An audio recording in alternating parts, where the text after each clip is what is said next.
Paminaw mo mga igsoon.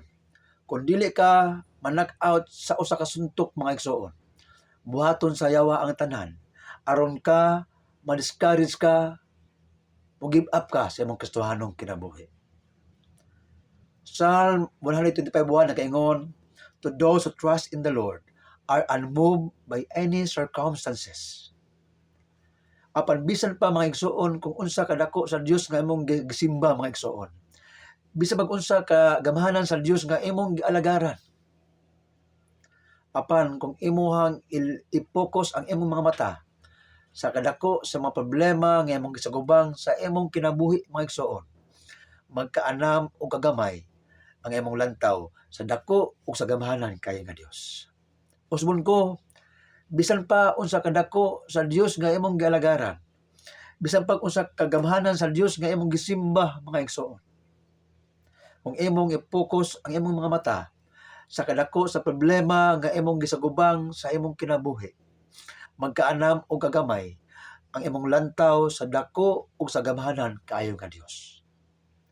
Dumdumi mga igsoon, every trial nga imong ma-encounter sa imong kinabuhi, every pain mga igsoon nga imong ma-encounter igsoon sa imong kinabuhing Kristohanon, it is a set up for promotion. Muna mga igsoon nga dili na ang Dios mga igsoon ma-surprise kung maabot nimo ang mga kasakitan sa kinabuhi mga igsoon. Why? Because your pain and sufferings is a set up for promotion. Daghang nakapackage mga igsoon nga promotion behind sa imong mga kasakitan. Hinumdumoy mga igsoon that your painful experience remain painful unless mga igsoon nga walay purpose ang Dios layo sa imong mga kasakitan. So I encourage you, ako ang nasigon mga igsoon nga ayaw pagkaluya sa imong pagpangalagad sa Ginoo panahon igsoon sa kasakitan o magkapaitan nga moabot sa imong kinabuhing Kristohano. Ayaw pag-give up igsoon sa pag-alagad sa Dios. Ayaw pag-surrender mga igsoon. You have to move forward sa imong pagpangalagad sa Ginoo. Ang atong pag-alagad sa Ginoo igsoon dili sayon. We can't go to heaven with a rocking chair ang magpahayahay rata. Muagi kita mga pagsulay igsoon sa kinabuhi. Ingon si Kristo mga igsoon, if you want to follow me, then you must take up your cross and follow me. So ang atong pagpangalagad sa Ginoo mga igsoon dili kini igsoon hayahay. Dili kini sayon mga igsoon. Ang pagpangalagad sa Ginoo igsoon gikaluhaan kini mga luha mga igsoon. Apan salamat sa Dios igsoon nga layo sa atong mga luha, layo igsoon sa atong mga pag-antos mga igsoon. Adunay gapaabot sa unahan igsoon kun dili ta mohunong sa pagpangalagad sa Ginoo. So again, we have to move forward mga igsoon.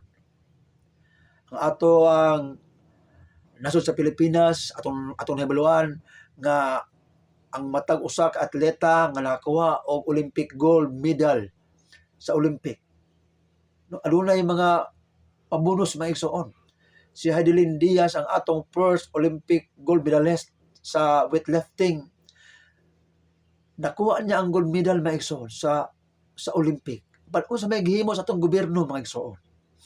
Ang iya igsoon nga pagpaningkamot nga makakuha og gold medal igsoon sa Olympic mga igsoon. Atong nahibaluan nga diin adunay gihatag ang gobyerno igsoon sa iya. Mga money nga milyon mga igsoon. Libre sakay sa eroplano, libre patubil mga igsoon, lifetime mga igsoon. Mga pabahay igsoon ang gi-offer gihatag sa gobyerno igsoon sa kang Heidelin Diaz mga igsoon. Unsa pa ka igsoon ang atong Dios igsoon nga gisimba o gialagaran. Dios nga tag-iya sa tanang butang. Ingon igsoon ang iyang pulong igsoon 1 Corinthians 2:9 nagaingon didto, no eyes has seen, no mind has ever imagined what God has prepared to those who love Him. Muna igsoon, padayon igsoon, ayaw pagkaluya sa mga pagpangalagad sa Ginoo.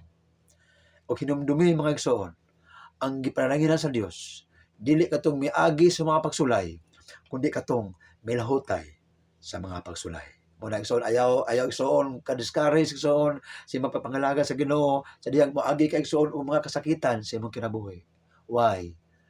Because sa tanang panghitabo sa imong kinabuhi igsoon, God has a purpose. Ang iyang katuyuan igsoon sa imo ug sa akong kinabuhi mga igsoon, puros maayo. Ingon igsoon sa Jeremiah 29 verse 11, ingon din ha siya, I have a plans for you. I have a good plans for you. My plan is not to hurt you, but my plan is to give you hope and a bright future. So salamat sa Ginoo mga igsoon sa mong saan. Again, never give up sa pagpangalagad sa Ginoo mga igsoon. Padayon, padayon, padayon, padayon mga igsoon. To kay imong maangkon igsoon ang ganti na nagpaabot kanimo. Again, no eyes has seen, no mind has ever imagined what God has prepared to those who love Him. Dalaygon ang Diyos sa walang katapusan.